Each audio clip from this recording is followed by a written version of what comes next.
리더는 곰인가 여우인가? 여러분, 이 세상에는 두 가지 유형의 리더가 있습니다. 하나는 곰입니다. 곰은 원칙과 소신을 끝까지 지킵니다. 또 하나는 뭘까요? 이렇게 수업 시간에 애들한테 물어보면요, 호랑이라는 애들이 자꾸 나옵니다. 이 애들이 말이죠, 당군 신화하고 뭐가 엉겨붙어 가지고 쑥, 마늘 뭐 이런 얘기하는데 곰과 여우입니다. 여우는 융통성을 발휘해서 실리를 챙길 줄 압니다. 자, 퀴즈 들어갑니다. 진정한 리더는 곰입니까? 여우입니까? 곰입니까? 여우입니까? 이게 제가 어디 가서 제가 이걸 물어봐도요, 곰이다, 여우다, 국론 분열이 일어나고 이러는데, 제가 힌트 하나 드리겠습니다. 곰 같은 곰은 곰탱이라 그럽니다. 여우 같은 여우는 엿이라 그럽니다. 이 둘은 예선 탈락입니다. 리더십 결승전에 가보면 곰 같은 여우인가 여우 같은 곰인가 이 게임인데, 리더는 융통성을 발휘해서 실리를 챙길 줄 알아야 됩니다. 왜? 조직을 먹여 살려야 되니까. 그런데 융통성을 발휘할 수 있는 길은 딱 하나밖에 없습니다. 곡성 주민 여러분, 융통성을 발휘할 수 있는 유일한 길은 원칙을 지켜라. 원칙이 무너진 상황 속에서는 융통성을 발휘할 수 있는 기회도 동시에 실종된다는 사실을 기억하십시오. 그렇기 때문에 리더는 원칙을 지키기 위해서 그렇게도 노력하는, 여러분들 순간순간 말을 해딱해딱 바꾼다고 해봅시다. 리더가 신뢰가 갑니까? 예.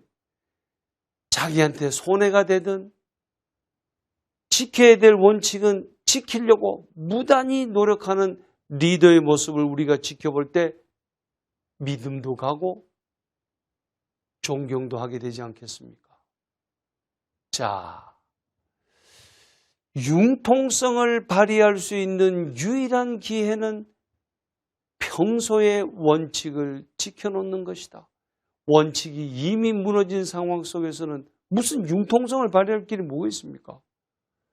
여러분들, 규칙은 지키라고 있는 겁니까? 깨지라고 있는 겁니까? 지키라고 있는 겁니까? 깨지라고 있는 겁니까? 지키라고 있는 거라고요? 천만의 말씀. 깨지라고 있는 겁니다. 조건이 하나 있습니다. 그 규칙을 깰 수 있는 유일한 사람은 그 규칙을 지키기 위해서 그 누구보다도 노력을 많이 했고 그 규칙에 대해서 그 누구보다도 잘 알고 있는 사람이 결정적인 순간에 깨지라고 있는 겁니다. 자, 여러분, 융통성과 원칙은 항상 같이 가는 두 개의 바퀴입니다. 평소의 원칙을 늘 지키고 그리고 결정적인 순간에 융통성을 발휘해야 된다는 판단이 있으면 그때 발휘하시는 여러분들이 되시기를 바랍니다. 이 얘기 참 해드려야 되겠네요. 목표를 분명하게 하라. 예. 친구 지인한테 들은 얘기인데요. 아들이 생일 선물을 하나 받았답니다. 그랬더니 얘가 너무 좋아가지고 팔팔팔 뛰는데 뭘 받았냐 그랬더니 공기총을 선물을 받았답니다. 자기가 평소 때 꼭 가지고 싶었던 거라네요. 그래서 이제 선물 받은 날로 사격장 가서 사격 연습하고 잘 때는 아예 그냥 침대 옆에 끼고 자고 난리가 났어. 자, 그러던 어느 날 결심을 하더랍니다. 내가 언제까지나 연습만 할 것이냐, 실전에 돌입하겠다. 사냥을 가겠다는 거예요. 그래서 뭘 잡으러 가냐 그랬더니 동물의 왕 중의 왕. 여러분들, 동물의 왕 중의 왕이 누굽니까? 하늘에 뭐가 있습니까? 독수리가 있죠. 땅에는 사자가 있습니다. 바다에 가면 상어가 있습니다. 자, 이 셋이 모여가지고 서로 자기가 왕 중에 왕이라 그러는데 이게 결판이 나겠습니까? 결국은 국민투표에 붙였어. 뚜껑을 딱 열었더니 누가 됐을까요? 누가 됐을까요? 힌트 드리겠습니다. 출마도 안 한 놈이 당선이 됐어. 오리가 나온 거예요. 아, 이 참, 오늘같이 이렇게 중요한 강의를 앞두고는 집에서 리허설을 한번 합니다. 그래서 이제 우리 가족들 다 모아놓고 했는데 저한테 초등학교 5학년짜리 외손자 있다고 얘가 손을 딱 들더니 할아버지 오늘 강의 전반적으로 다 좋습니다. 아 그래? 고맙다. 그런데 할아버지 그 오리 얘기는 어디 가서 좀 하지 마세요. 빼세요. 지가 듣기에 너무 썰렁하다는 거예요. 그래서 제가 물었어요. 야, 너 오리가 왜 왕 중에 왕이 된 줄은 알기는 하는 거야? 모르겠대. 그게 이해가 안 간다는 거예요. 여러분들 다 아시죠? 지구상에 존재하는 동물 중에 유일하게 육군, 해군, 공군까지 다 아우를 수 있는 동물은 딱 오리 하나밖에 없습니다. 죄송합니다. 좀 썰렁하죠. 그래서 하여튼 다음부터는 오리 빼도록 하겠습니다. 자, 그래서 얘가 이제 이 오리를 잡겠다고 그러는데 아침에 딱 총을 메고 나가는데 엄마가 보니까 전날부터 뭐 잠도 못 자고 흥분해가지고 있다가 뭐 부시시기해서 가는데 애가 뭐 형편이 얼굴이 상태가 영 안 좋아서 너 오늘 오리 꼭 잡으러 가야 되냐? 엄마, 오리 한 마리 반드시 잡아옵니다. 아니 그러니까 오늘만 날이냐고. 아 저녁에 백숙이나 준비해 주세요. 큰 소리 빵 치고 나왔어. 그래가지고 이제 총을 메고 가는데 보여야 잡지. 오리가 보이질 않는 거예요. 그래가지고 하루 종일 이제 몰고 다니다 오후 늦지막한 시간에 저쪽에 오리가 봤어. 땅 푸스 잡았어. 막 뛰어갔더니 웬 어르신이 오리를 딱. 어르신 그 오리 제 겁니다. 이봐 젊은이 요즘 오리는 명찰 달고 댕기나? 이게 뭐 일이 자꾸 꼬여. 아니 요즘 오리가 이런 표 있냐고 막 다그치는데 뭐라고 대꾸를 하기 힘들어. 자네 이 오리 꼭 가져가고 싶은가? 제 거니까요. 오케이. 그럼 내가 제안을 하나 할게. 자네하고 나하고 한 방씩 교환해서 이긴 사람이 가져가면 어떤가? 얘가 가만히 보니까 지는 2학년 7반인데 어르신은 한 7학년 2반 돼 보여. 좋습니다, 어르신. 조건이 하나 있네. 내가 선박을 놓겠네. 맞고 패나? 패고 맞으나? 좋습니다, 어르신. 딱 들어왔는데 아이쿠 하늘이 노랗고 별이 막 왔다 갔다 급소에 들어온 거야. 그래가지고 이제 자 어르신 들어갑니다. 오리 니 해라. 이렇게 된 건데 하여튼 좀 이 오리가 좀 썰렁하더라도 양해하시기 바랍니다. 예, 뭐 다음부터 빼면 되니까요. 자, 여러분 이 오리 게임에서 어르신이 이긴 겁니까? 젊은이가 이긴 겁니까? 어르신이 이긴 거라고요? 여기에도 세대차가 나오네. 제가 이거 대학생 애들한테 물어봤더니요. 전부 저거가 다 이겼대. 저는 이 오리 게임에서 3가지를 배웠습니다. 첫째, 싸울 때는 상대방이 하자는 대로 하지 마라. 지금 지가 지오리 찾았는데 갑자기 뭐 한 방씩 교환하자 이런 제안이 들어온 거예요. 둘째, 싸울 때는 상대방을 얕잡아 보지 마라. 그럼 선빵 놓으세요. 이래서 막 조 터지고 이렇게 된 거예요, 지금. 셋째, 이게 제일 중요합니다. 싸울 때는 싸움의 목표를 분명히 해라. 이것이 한방 패는 게임이면 어르신이 이긴 거고, 이것이 오리를 가져가는 게임이면 젊은이가 이긴 겁니다. 여러분, 저는 우리 인생도 마찬가지라고 생각합니다. 여러분은 여러분의 삶의 목표를 분명히 하고 계십니까?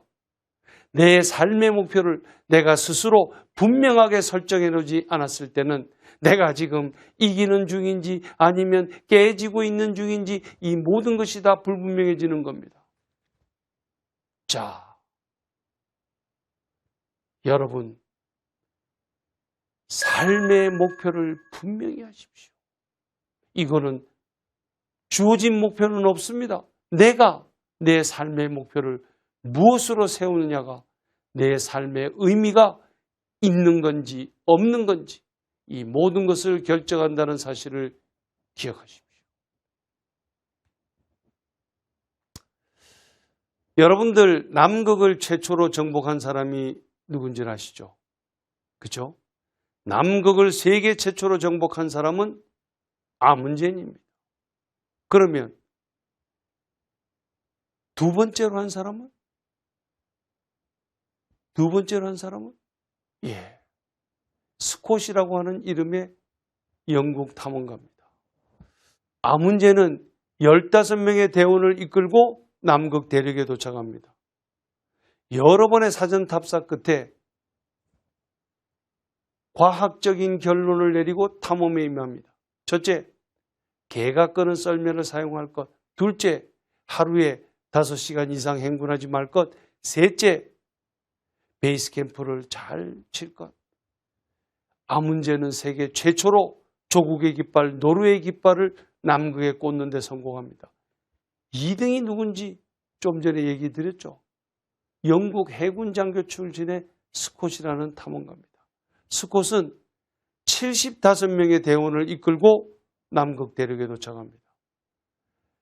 대형 모터를 배에서 내리다가 얼음이 깨지면서 한 번 써보지도 못하고 수장시키고 맙니다. 할 수 없이 말이 끄는 썰매를 사용합니다. 말은 며칠 가지 않자 다 죽고 맙니다. 혹한이니까요. 할 수 없이 그때부터는 대원 한 사람당 100kg이 넘는 배낭을 지고 걷기 시작합니다. 천신만고 끝에 남극에 도착하는 데 성공합니다. 그런데 그곳에는 이미 노르웨이 깃발이 휘날리고 있습니다. 정복의 기쁨보다는 경쟁에서 졌다는 패배감에 무거운 발걸음을 돌립니다. 여러분들 남극의 손이 몇 도인지 아시죠? 영하 4도입니다. 추위와 배고픔을 이기지 못하는 대원 한 사람 한 사람 죽어갑니다. 스콧이 제일 마지막에 죽으면서 일기장에다 이렇게 씁니다. 우리가 남극을 정복한 것은 대영 제국의 위대한 승리다. 아, 이 얼마나 멋진 얘기입니까? 그런데 여러분, 한번 잘 생각해 보십시오. 아문젠은 몇 명을 데리고 왔다 그랬죠? 15명. 그리고 스콧은 75명. 아문젠 최초 정복, 스콧 두 번째, 아문젠 전원 생還, 스콧 전원 사망. 경기가 시작되기 전 사람들은 다 스콧이 이길 거라고 생각했습니다. 더 풍부한 물자, 더 많은 인력, 무엇 하나 부족해 보이는 것이 없었기 때문입니다. 그런데 도대체 이런 일이 왜 벌어졌겠습니까? 놀라운 사실 하나가 발견됩니다. 2등을 한 스콧은 단 한 번의 사전 답사를 하지 않습니다. 여러분, 리더는 사전 준비를 철두철미하게 하는 사람입니다. 사전 준비를 아문젠은 다 사전 답사를 여러 번 하면서 사전 준비를 한 겁니다. 자, 이 쉐클턴이라는 사람 들어보셨습니까? 아마 잘 못 들어봤을 겁니다. 왜? 실패한 사람입니다. 실패한 탐험가입니다. 남극 대륙을 횡단하겠다는 목표를 가지고 남극에 도착합니다. 그런데 도착하자마자 바로 초입에서 배가 얼음에 부딪히면서 파선하게 된 겁니다. 자,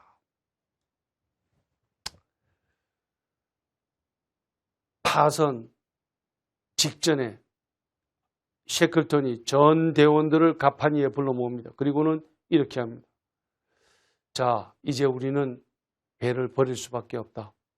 따라서 한 사람당 소지할 수 있는 개인 소지물, 사물은 0.5kg을 넘지 못한다. 그런데도 다들 얼어붙은 듯이 안 움직이고 있습니다. 그때 셰클턴이 뭔가를 주머니에서 남극의 차가운 바다에 집어던지는 것을 사람들은 다 봅니다. 셰클턴이 가장 아끼는 물건, 금회중시계입니다. 그때부터 사람들은 움직이기 시작합니다. 한 대원이 자신이 가장 아끼는 사물을 가지고 나오지 않는 것을 봅니다. 자네 왜 그거 안 가지고 오나? 예, 무게가 좀 많이 나갑니다. 아니, 가서 가져와. 저만 예외일 수 없습니다. 가져오래니까. 이렇게 야단을 맞고서야 가지고 나온 그 물건은 벤조라는 이름의 악기였습니다. 자, 이 26명의 대원, 남극 대륙에 버려집니다. 보급품 하나 없이 1년 6개월 뒤에 26명 전원이 런던으로 생환합니다. 사람들은 묻습니다. 도대체 어떻게 그게 가능하냐? 그랬더니 우리는 밤마다 비록 5곡밖에 칠 줄 몰랐지만 그 대원이 벤조를 치면 마치 축제라도 난 것처럼 계속 발을 굴리고 춤추고 그러면서 그 추운 겨울을 견뎠다는 겁니다. 그냥 잠들면은요 얼어 죽는 거예요. 그러니까 막 거기 둥둥둥둥둥 이렇게 춤추고 그 몸에 혈기가 돌고 물론 뭐 고기 잡아먹고 뭐 비상한 수단을 다 쓴 거죠. 예. 그리고 셰클턴은 이렇게 얘기합니다. 여보게 그 벤조는 사물이 아니라 공룡일세. 그리고 또 이런 일도 있습니다. 이제 그 침낭을 뽑는데요. 덮고 자야 되는 침낭. 근데 이게 보니까 좋은 거하고 안 좋은 거로 되게 좀 구분이 돼요. 어떤 거는 질이 아주 좋은 게 있는데 어떤 건 좀 너덜너덜한 게 있는데 이거 어떻게 하냐? 뽑기로 하자. 그랬는데 말이죠. 재밌는 일은 침낭 뽑기를 하면 이 셰클턴을 포함해서 지도부, 그 26명 중에 그 지도부 한테는 항상 안 좋은 침낭이 뽑혀지는 거예요. 그리고 밑에 있는 하급 선원들한테는 질 좋은 침낭이 딱딱 돌아가는 거예요. 나중에 알고 보니까 뽑기를 조작해놨어. 뽑기를 조작해가지고 리더들한테는 안 좋은 침낭이 가게 조작을 해놓고 또 부하들한테는 좋은 침낭이 가도록. 참 제가 어디라고 말씀 안 드리겠는데 한심한 데 가면은 반대로 조작하겠죠. 예? 질 좋은 게 위로 가고 질 안 좋은 게 밑으로. 여기 반대로 해놓으니까 사기가 충천합니다. 우리 리더는 우리를 위해서 이렇게 희생을 하는구나. 솔선수범하라.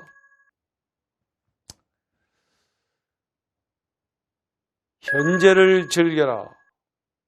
인간 정신 발달에는 3가지 단계가 있습니다. 첫째, 낙타의 단계가 있습니다. 낙타는 여러분 혹시 낙타 타보신 분 계십니까? 타본 적 없다고요? 또 어떤 분은 그러시더라고요. 저보고 그때 막 가가지고 타려고 그랬는데 메르스가 돈다 그래가지고 겁나서 안 탔습니다. 예, 뭐 하여튼 이유가 뭐든지 간에 저도 안 타봤습니다. 그런데 낙타를 타본 사람들한테 물어보니까요.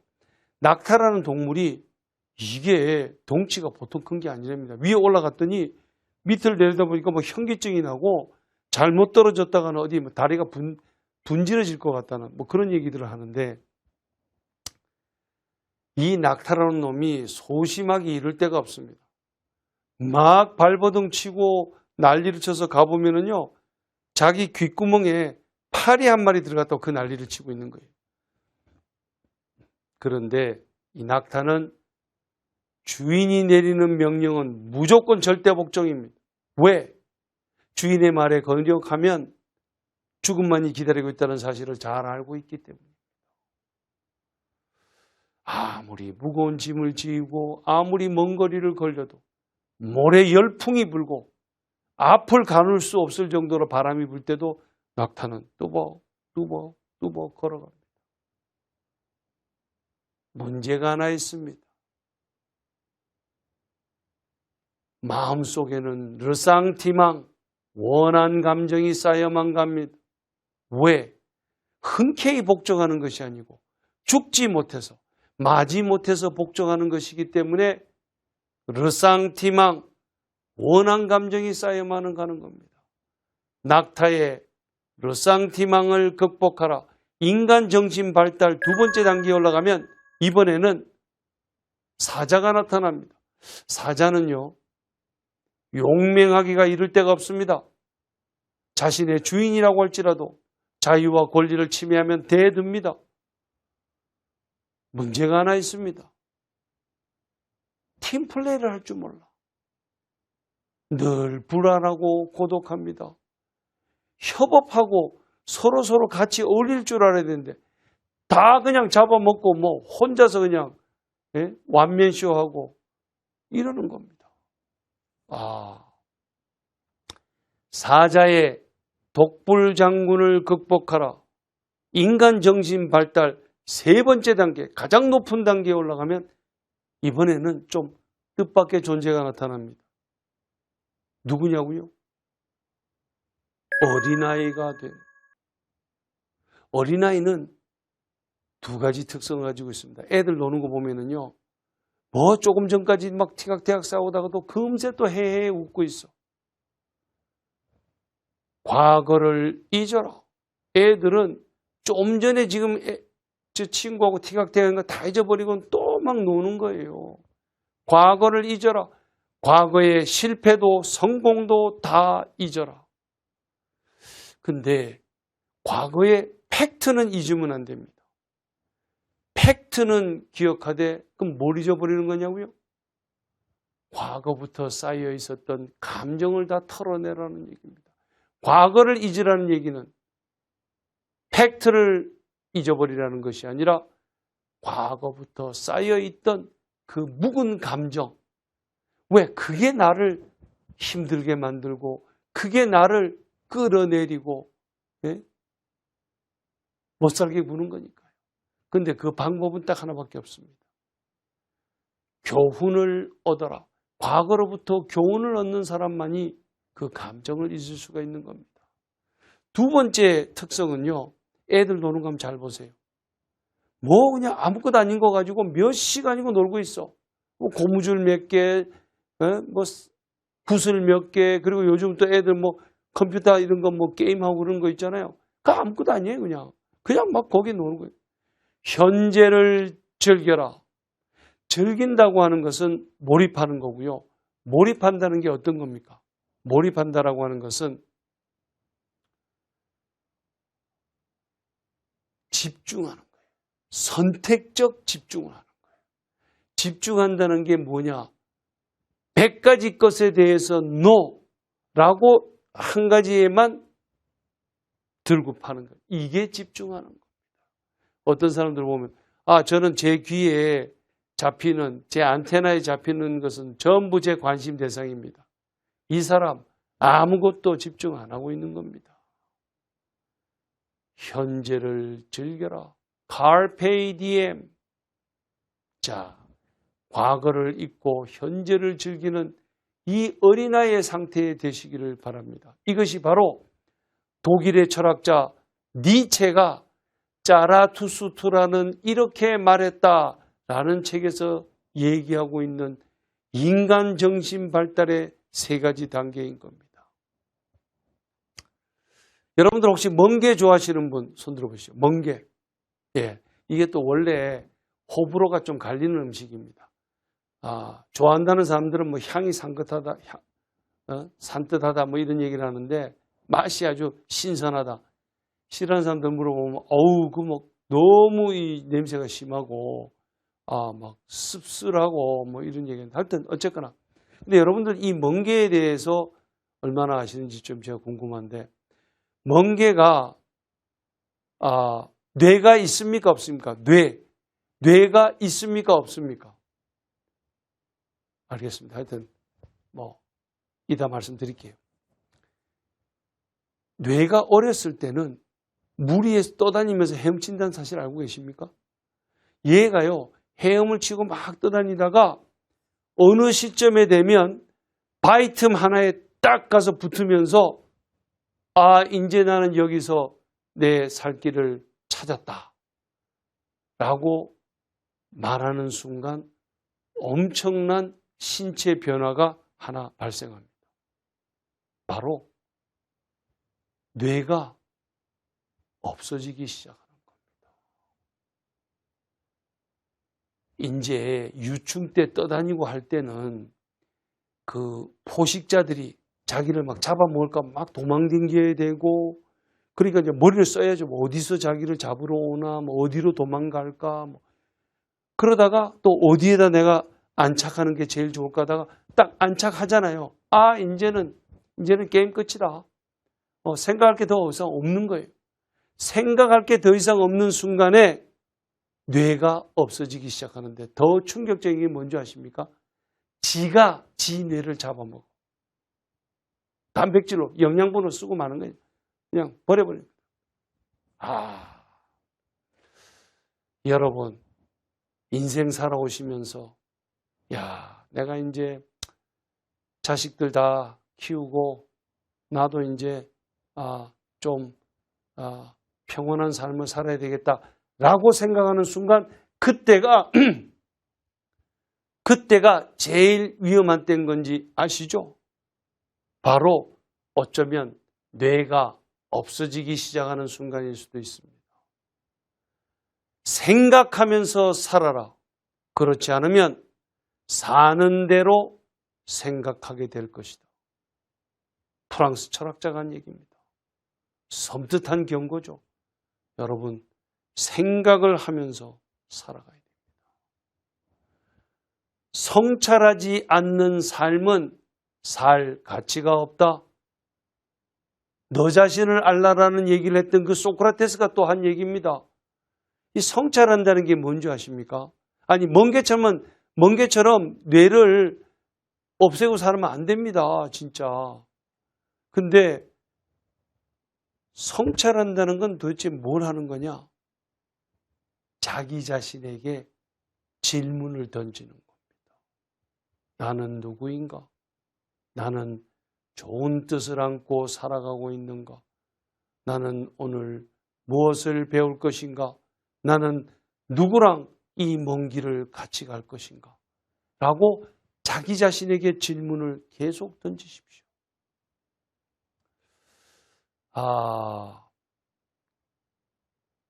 여러분들 얼룩말 가까이서 보신 적 있습니까?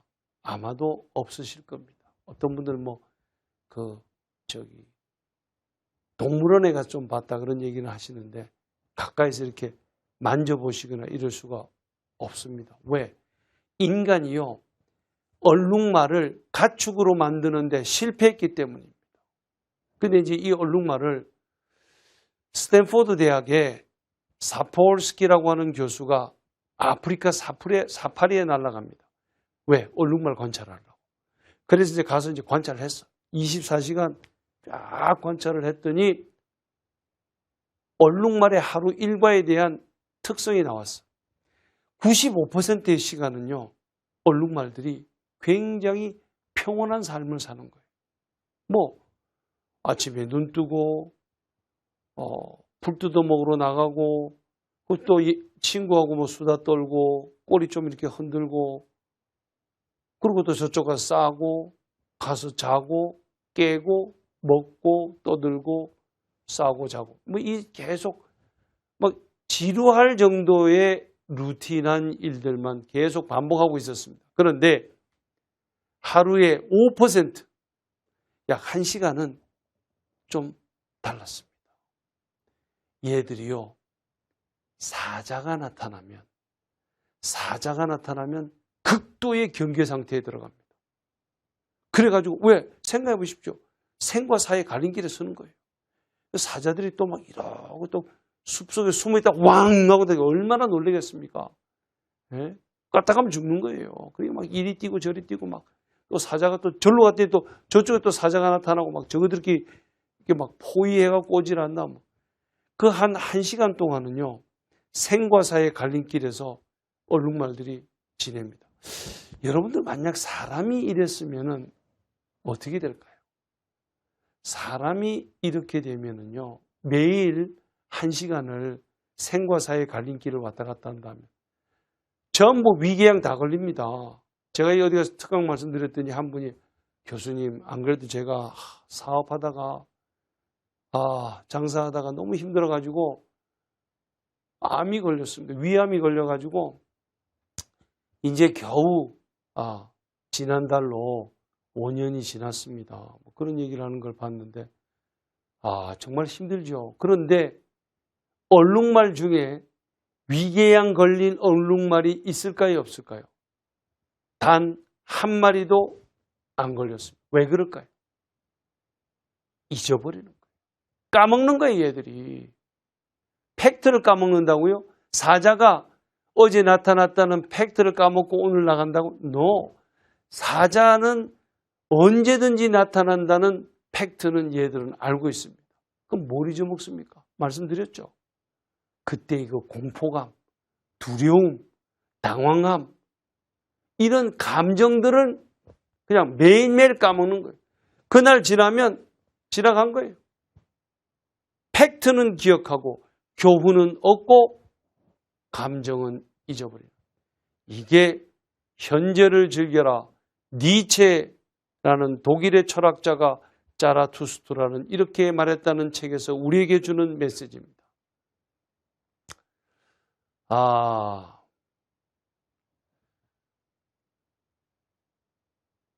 일본에서 있었던 일입니다. 처녀 목수 한 명이 있었습니다. 24살이 되던 어느 봄날 결심합니다. 내가 언제까지나 이런 촌동네에서 허드렛 일만 할 것인가. 일본 최고의 목수가 되어야 되겠다. 자, 최고 목수 되는 길은 딱 하나밖에 없습니다. 어떻게 되죠?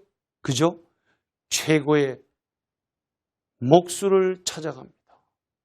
그날로 폐업공 보냅니다. 가재도구 다 정리해서 보따리 하나 만들고 일본 동경에 있다는 그 최고 목수집을 향해서 걷기 시작합니다. 며칠을 걸었는지 모릅니다. 아니, 몇 달을 걸었는지 모릅니다. 오후 늦지막한 시간 그 최고 목수집 앞에 도착합니다. 이때 그 최고 목수가 막 집을 나서시는 겁니다. 염치불고하고 선생님, 절 제자로 받아주십시오. 이렇게 보시더니 너 안 돼. 이 무슨 청천벽력 같은 일입니까? 그러나 이대로 포기할 수는 없습니다. 대문 옆에 꿇어앉습니다. 사흘째 눈길 한번 주지 않던 그 최고 목수가 다시 집을 나섭니다. 용기를 내서 선생님, 절 제자로 꼭 받아주십시오. 이렇게 보시더니 너 안 돼. 말을 붙일 수가 없어. 다시 또 꿇어앉기 시작합니다. 일주일째 눈길 한번 주지 않던 그 최고 목수가 이렇게 말합니다. 들어와 하는 소리와 함께 어렵게 들어갑니다. 얼마 있다가 총각 목수가 한 명 들어옵니다. 걔는 그냥 쑥 들어옵니다. 둘이서 같이 배우기를 시작합니다. 예상했던 대로입니다.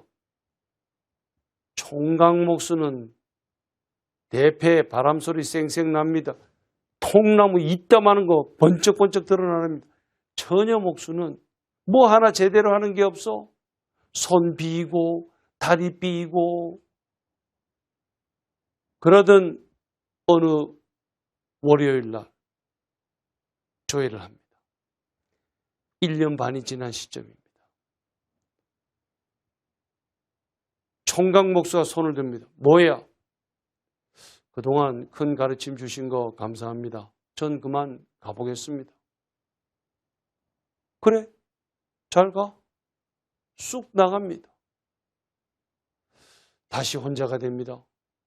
그리고 대패를 잡아보지만 이제 진도가 나가질 않습니다. 6개월 뒤 월요조의 시간 때 손듭니다. 뭐야? 저도 나가겠습니다. 너 안 돼. 말을 붙일 수가 없어. 다시 대패를 잡아보지만 이제 초심은 간 곳 없고 고향 생각밖에 안 납니다. 1년 뒤 조회 시간 때 손듭니다. 뭐야? 저 정말로 가겠습니다. 너 안 된다고 그랬지? 왜 안 됩니까? 난 여자전 안 받는다고 했는데 니를 할 수 없이 받아준 거예요. 그리고 그 총각 목소에는 손재주가 있잖냐? 너는 손재주가 없잖냐? 더 있어라. 이 말씀에 꼬박 7년을 더 있게 됩니다. 10년째 되던 월요조의 시간 때 스승 목수께서 딱 두 말씀 하십니다. 그동안 많이 컸다. 수고했다. 일주일 뒤 그 할아버지 목수는 돌아가십니다. 여러분들 10년의 법칙을 아시죠? 하루에 4시간 10년 동안 계산을 해보면 10,000시간이 됩니다. 여러분 10,000시간의 법칙도 아시죠? 자기가 하고 있는 일을 꾸준히 10년 동안 계속하면 그 분야의 최고의 전문가가 된다는 겁니다. 그런데 생각 없이 어제 한 일 반복하고 전임자가 한 일 개념 없이 따라한다고 해서 10년 아니라 20년, 30년 한다고 해도요. 절대 전문가가 안 됩니다.